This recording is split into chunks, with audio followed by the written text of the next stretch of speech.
we always want to, like you started off by saying, kind of ask, well, what happened before this? And because that's typically where the answers to things are. Especially when you say at the snap of the finger, that really makes me think that this child was probably kind of wired up to go off when he walked through the door. It's not 100% true, but it's likely true. There was some study, I can't remember the reference, but somebody once did some kind of they positioned someone to watch the kids walk into school, and what they did was they just looked for facial expressions that indicated a very upset child walking in. Number one, that was a very good predictor of who was going to act out that day. And number two, they found that they could have a real positive impact by proactively having somebody walk up to that kid that looked really upset rather than waiting for him to act out and then sending him to the office. So to the degree that you can do that, that's a great idea. Now you might say, yeah, but I have so many kids and I can't. But still, it may actually be more cost effective from a labor perspective to try to spot the kids that might have had a really bad night the night before and intervene them in a preemptive kind of a way. So that would be, at least that would be part of what I would say to that. I mean, once it's happened, then I guess it's too late to say, oh, it would have been great if we would have done. So once it has happened,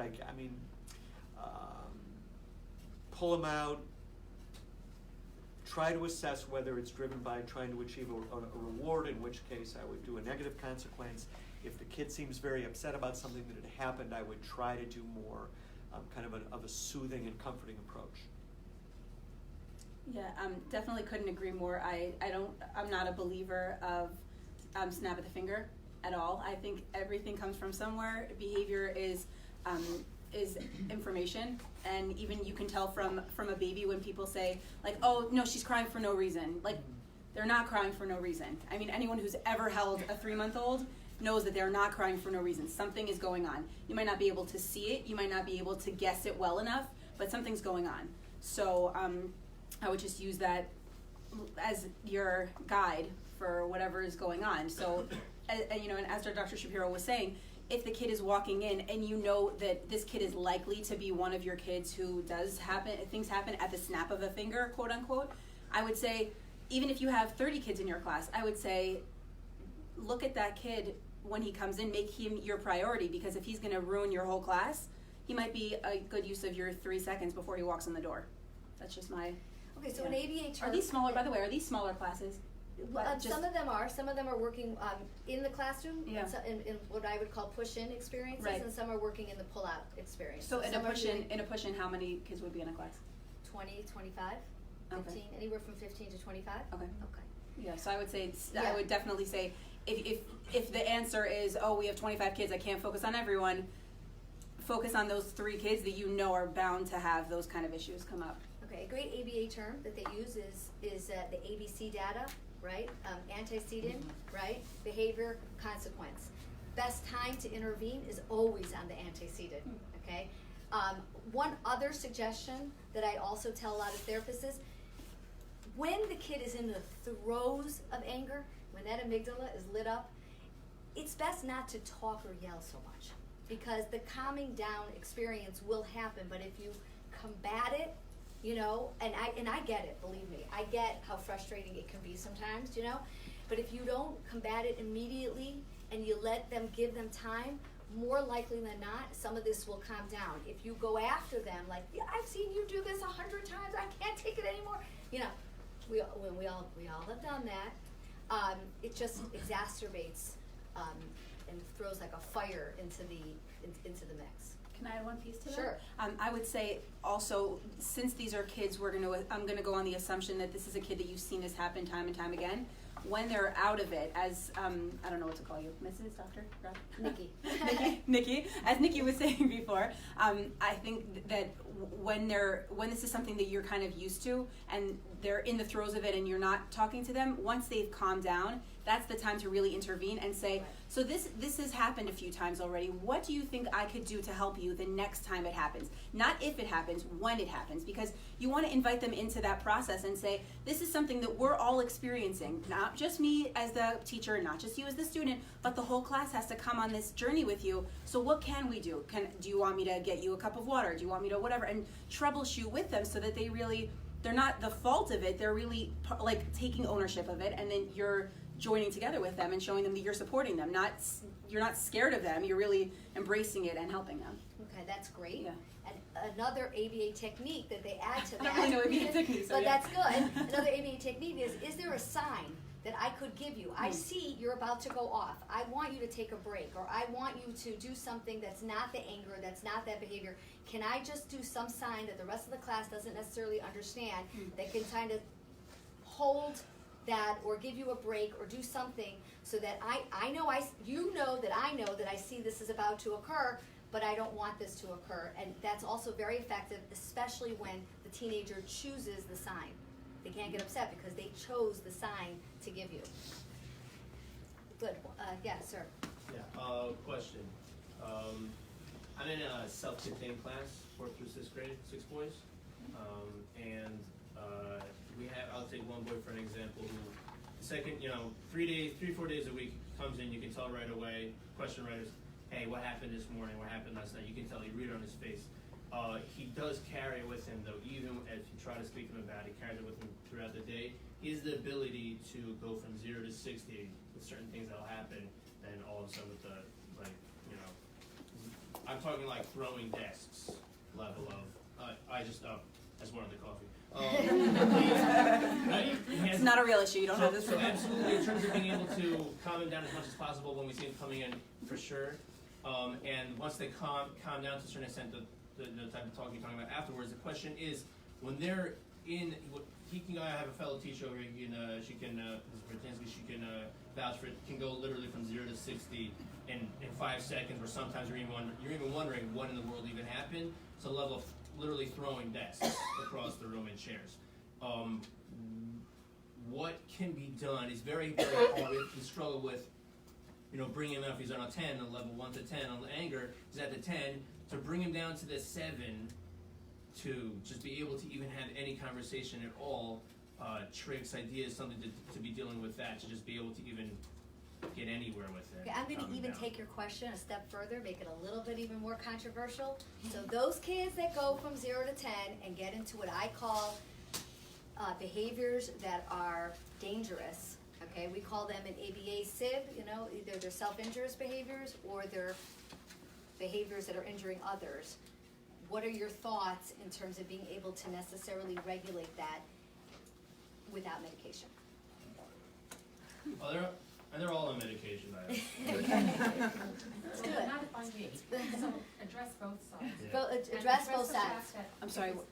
Address the fact that it's not a self-contained classroom, Right. but rather a child, unfortunately, acts out, throws things in front of 25 other children. And then you cannot basically use the time that you would love to use at that moment when you have 25 other children watching this take place. Right, that's a good. We have two teachers in the classroom, 6 boys. So Okay, so let's summarize. What to do in the moment for a kid whose behaviors are dangerous to others. Okay, let's summarize that, because it's in any classroom, whether it's 6 kids or 25 kids, this kid is throwing a desk that's dangerous to others and possibly dangerous to himself. So what do we do to intervene right there and then? And second of all, the bigger question, which is, are there medication ways of stopping this kid from going from 0 to 100, or is this something that we have to refer to a child psychiatrist because the 0 to 100 happens so quickly and so frequently that behavioral interventions can't take place? That's going to summarize. Go ahead. I would just ask 2 questions on that. I don't really have necessarily an answer. I'd have questions about it. So one question would be, is this child in therapy regularly? My second question would be, do the parents know that this is going on? So those are my 2 biggest questions, and once those things are addressed, I think those are the 2 biggest things, because maybe this kid really does not belong in your classroom. Like, really, they may need a higher level of care. I mean, especially for I don't know your name, Mrs. Freund. So Mrs. Freund, what you were describing, that to me sounds like she really might need even, something really different, something more like what the man was describing, that a self-contained classroom, very small, someone who's equipped. I mean, it sounds like when you're walking in that it's possible someone's going to throw a desk, and it sounds like Mrs. Freund, you do not expect that someone's going to throw a desk in your classroom. So that would be my one question, you know, in terms of if the parents know what's going on, and the therapy piece is just humongous, because that's the kind of thing that they're supposed to be gaining skills, tools, their own like self-regulation, and then they can even talk to you. I know that you're in touch with some teachers and say, oh, you know, I'm working with this kid, and this is something that we've kind of come to an understanding about, and maybe you could try X, Y, and Z. If you don't have anything, you're coming into a classroom that clearly these kids have issues, but you don't have anything to go on. You're just like, oh, please don't do that. Like, that's not gonna work. And I'm sure you've seen time and time again, it doesn't work. So you're like, okay, maybe I'll step back a little, maybe I'll come forward a little, maybe I'll, you know, just ignore it once, maybe it didn't really hurt anyone that time, so I won't call it dangerous. I think this is a really bigger picture to look at than an isolated one time throwing a desk or one time, you know, needing medication. That would be my All right, Dr. Shapiro. thing. Well, don't overestimate medication, because most of the kids that are throwing things in most of the classrooms of America are on medication, so. Yes. there- Yes. I would that's agree with that. There's no good medication for that. There's decent medication for depression. There's pretty good medication for ADHD. But there's actually no medication for violence per se, anyway.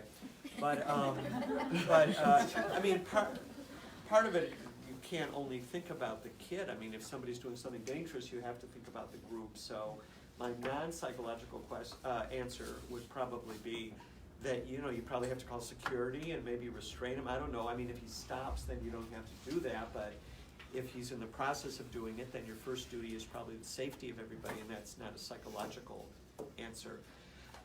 I'm going to sound like a broken record. It's all going to come down to this core assessment issue of whether you believe the behavior is the lingo that I use. There's a whole section in this about this.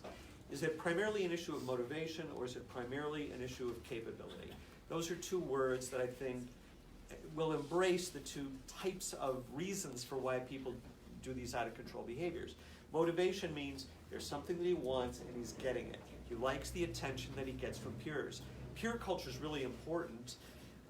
I'm not trying to make it sound easy, because I know it's terribly difficult, but if you have a peer culture that really rewards kids for acting out because it livens up the day, well, good luck with your little colors that you have in red and green and your tokens, because the reinforcements that you're trying to leverage behavior on are not as potent as being a hero at recess, because you really, you know, you call the teacher a name. So I really want to know whether the behavior is primarily being pulled by incentives or pushed by emotion dysregulation, because the fixes are not only different, they're the opposite. So if you get it wrong, your response might actually make the situation worse, which is even worse than being ineffective. So if I felt like this kid, you know, this kid does this when it's a slow day and he thinks that he can really get a lot of attention at recess, I would have a really significant negative consequence for doing that behavior. I would try to outweigh that. But if I felt that the kid looked upset when he walked in the door, and I know his parents are getting divorced, and somebody called him gay and other things, you know, and then he finally just blew up and threw something, then I would probably go up to him and try not getting right in his face, but moving. I think that what the experts say is it's better to come at a little bit of an oblique angle rather than right up into his face. I might put my hand out like this. Maybe he'll even grab it. Who knows? And just say, oh, you know, I can see how upset you are. You don't have to be hurting like this. Come and talk to me. Come, let me give you a drink of water. We'll talk about this. Which would be a disastrous thing to do if what the kid was doing was freely choosing that behavior. Okay, I'm gonna go, what's your name? Sarah Dadash. Go ahead. I mean, I'm not a psychologist or anything, but wouldn't it just be best to bring him to like a place where he can safely run around or throw things or whatever, just in like a safe room, and then once he's like exhausted and thinking about it, go and speak to him? That's a fabulous idea, unless the behavior is driven by motivation-related factors, in which case you've just reinforced a very dysfunctional behavior. But you're letting him like just like leaving him in a room where no one's there, and Like Yeah, if but it's candles- if it's for attention, then he'll get bored pretty quickly and then not want to do it. Right, He's but still it, got the attention. And again, also that safe rooms only exist in specialized schools, I okay? mean, I work in They kindergarten, we have lots Well, of yeah, in space. kindergarten you can do that, but at 16 years old and they're throwing desks, it's a harder. I'm not saying it's a bad idea. I Right. mean, in many cases, I'm sure it would be a good idea. But what I would be concerned about is the kid finds it very difficult and boring to sit and listen to the teacher, and now he's noticed that he can have recess. There he goes. All he has Escape. to do is just Right. this, and then he gets recess. If he's a very sociable kid, in ABA or any other, everything reinforcement is a subjective and individual thing. For one kid, that might be a punishment because now he's not with his peers. For another kid, that might be a reward because now he's not with his peers. Plus, he doesn't have to work and he can get all his energy out. So that would be what I would try to assess. Go ahead. Wait, but in the moment where they asked about like in the moment, so do you suggest restraint? Like, what do you feel? When does it get to a point where a kid needs to be like restrained? That's a non-psychological question. And It I has can to actually do answer with that. whether other people are at risk. Right. Okay, first of all, don't do restraint if you're not trained in restraint. That's a really big one, okay? There's actually a lot of laws. The state of Ohio, state of Florida, state of New Jersey have very distinct laws on restraint. So if you're not trained in restraint, do not do restraint. That's number one. There's amazing trainings on it if that's something you want to do, but if you're not trained on it, you could hurt yourself and you could hurt the kid that you're doing it to. So that's number one. The best thing in such a case like that would be to call security, because we're assuming the security is trained on restraint, okay? Also, in every one of these schools, when you're dealing with a child, where you're seeing children that have emotional dysregulation, you really should have people trained in restraint. And that's part of going to a specialized school where they are trained in it, because you never want to use it if you can't. Now, the second rule that's important besides restraint is if you feel that a kid is dangerous and going to be dangerous to others, you move the rest of the class out of the classroom, okay? That's the second rule of thumb when you have a dangerous child. You bring everybody else to safety first, okay? And then you can, as security is going in to deal with that kid. So we do have to not only protect the child, we also have to protect the rest of the children, okay? So that's a big one. Also a very hard thing to do. Let's say in a kindergarten classroom, to move the whole kindergarten classroom out while this one kid is throwing desks. Very, very difficult. Sometimes what you can do, you're not trained in restraint, you can't get the rest of the kids out of the classroom, you can kind of block it off. You can kind of make a perimeter, which is the third option. Make like 3 tables. Usually they'll stay within the perimeter. In fact, my experience is they'll either go underneath the table. Okay, they'll usually stay within that perimeter and try to get the rest of the class's attention away from that. Very difficult, but it can be done. Okay, while a call is being made to get somebody who's trained in this, staff that can deal with this, because you don't want to make a mistake. So those are the 3 rules for restraint. 1, be trained in it if you're going to use it. 2, protect the class and the other kids first. Okay, try to make a perimeter for that kid so that he's no longer take the stuff that he's throwing away. Okay, so that he doesn't have those things. So if he's throwing blocks, remove the blocks. Things like that. Okay.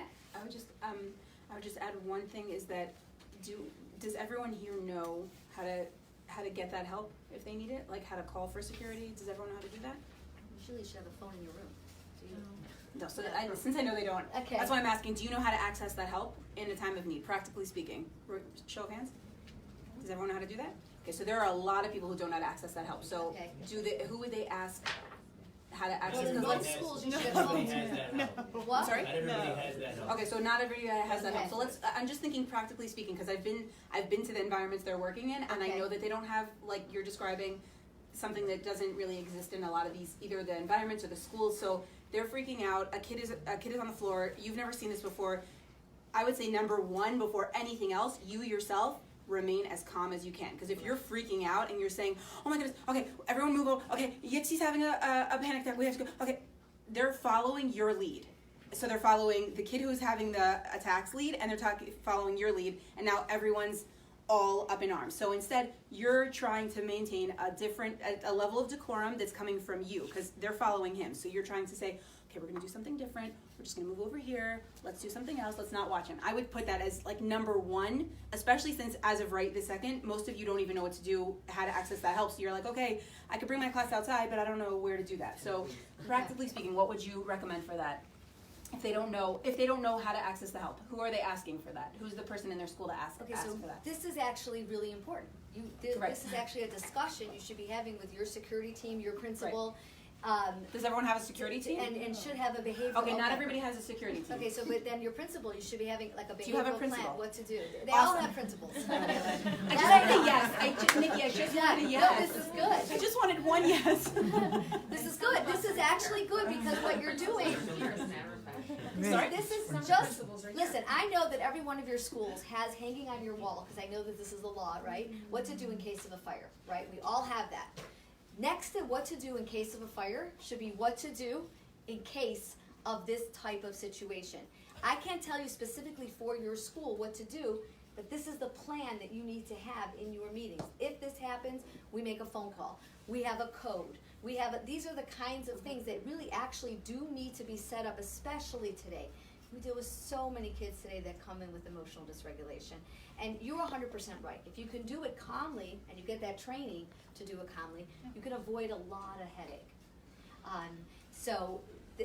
That's part of and if an individualized child would have this, and they would be using a clinical psychologist or BCBA, they would actually have a plan, an individualized plan that would do these steps for you, okay? But on a general perspective, right next to your fire thing, you should actually have, what are the expectations for the school? You can't make this up yourself. The principals have to guide you. Do you call a number? Do you call a code? So is it fair to say if the people do not have that hanging up, because I'm going to go on the Right. assumption that you do not have, that almost no one here has that sign? Is that correct? Yeah. Okay, so since no one has that sign, and you're supposed to have that sign, I would say, like when you leave here to go Yes. speak to whoever you're supposed to, because these are things that do happen. It's not if it happens, it's when it happens. So to access that help. People want coffee. They want coffee. Ooh, I know. I'm out of. You know what? The thing is, I'm out of coffee. I'm out of coffee. How can I help you? So I'm planning for beer later. Okay, that's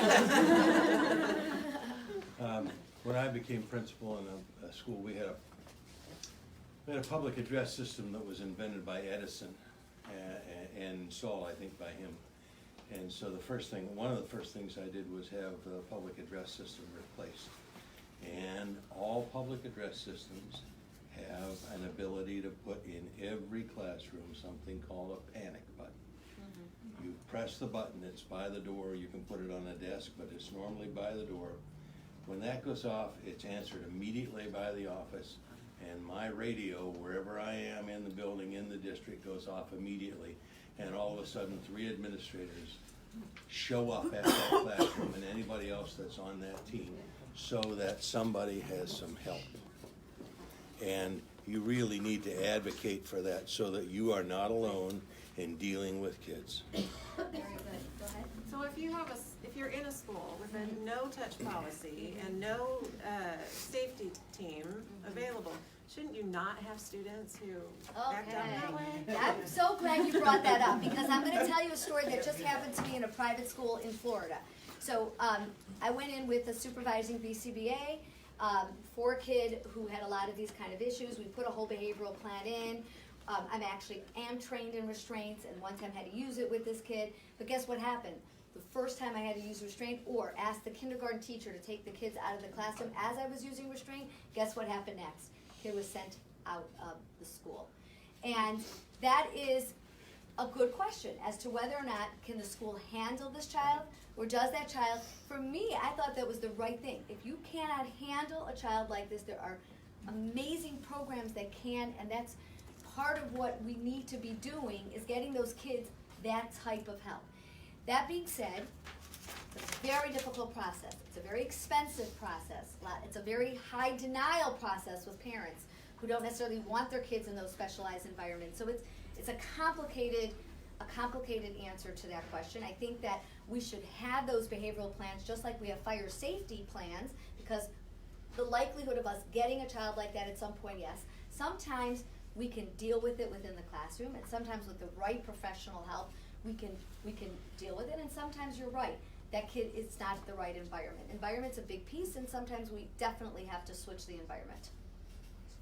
Go ahead. What can be said to peers in the classroom and to other staff members to help with the student who has problems with this? Great question. Dr. Shapiro, you want to start? What can be said to the peers? Yeah, like the kids and the rest of the How kids. can they Um, help? I'm sorry, how can they what? How can they help? How can they help? Well, that's a nice assumption that they want to help. Yeah, that's what. I met somebody from Australia, Uh-huh. a young man in his 20s maybe, and when I told him about this person with autism that I deal with, he said, you all do it, so it's not very good here. He said, when I was growing up and going to school, we were all, we were told by the teacher, this person, when this person does this, it's best to do this or that. And he said it was not really a big deal. We all knew, and we all knew, not to hold it against the student. We just kind of. Oh, that's so. Well, I guess if there's a kid with an identified disability, I think that you can get a lot of student buy-in. That here's what we need to do to help this kid. It'd be a little bit harder if the kid didn't have a disability that they recognized. There are issues of peer culture here. So even though it's a little different than what I thought we would do, but it's still, I'm going to say it's very good to be proactive. I think that it's a good general principle that people are very bad at doing good thinking and learning while they're in the midst of a crisis. The time to do good thinking and learning is prior. So it's probably good for teachers to talk about issues of classroom environment, classroom atmosphere in some proactive way at the beginning of the year. Like, what kind of a classroom do we want to have? What kind of rules do we want to have? What kind of behaviors do we want to encourage? We're trying to market prosocial behavior, trying to market the idea that while acting out can be exciting, and it's kind of like, oh wow, look at what they did, you might as well acknowledge that.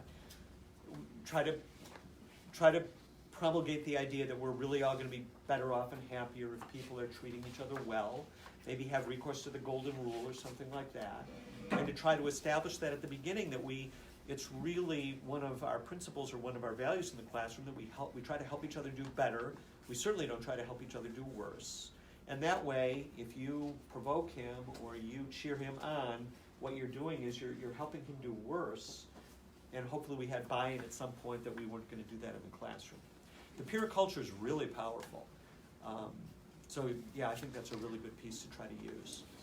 I'm going to add a very practical peer culture thing that we do in a school in Florida. It's called shout-outs. We end every single day with each kid saying a shout-out for another kid, pointing out some behavior that they have been working on, that they saw some positive increase. For example, I want to give a shout-out to all of the staff for asking so many questions in this lecture. I truly appreciate it, and I specifically know how uncomfortable it probably was for you to ask for that safe room, and you still did it. So we end the day with those type of shout-outs, and you can't talk about yourself. You have to do a shout-out for another student. That sounds awesome.